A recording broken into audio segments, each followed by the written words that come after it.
So we're getting towards the end of April 2020, in the middle of this COVID pandemic.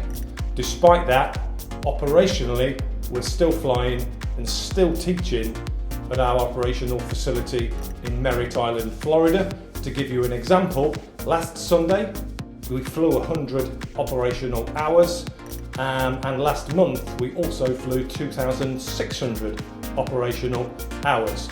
And there's no evidence that the facility in Merritt Island, Florida is going to close as a consequence of COVID-19. In fact, it's the opposite.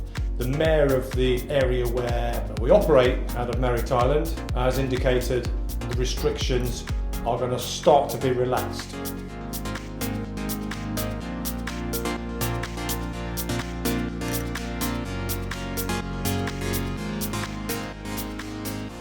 So the consequences of COVID-19 on our pilot training industry have been catastrophic for most flight schools across the UK and Europe. In fact, pretty much all of those flight schools have ceased operation.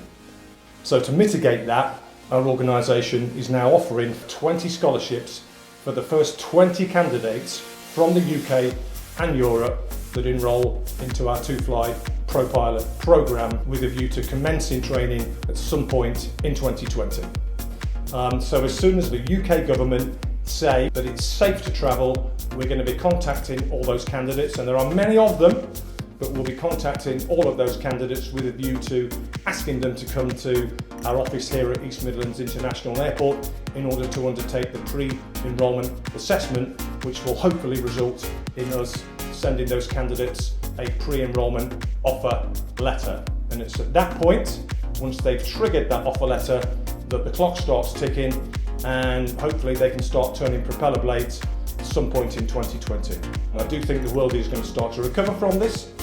And as far as getting into professional pilot training is concerned, getting through professional pilot training and then navigating into your first big jet job, you're looking at a window of something like 2 years. By the time candidates that start training in 2020, these folks are going to be finishing pilot training and looking for jobs at a time when there are going to be jobs.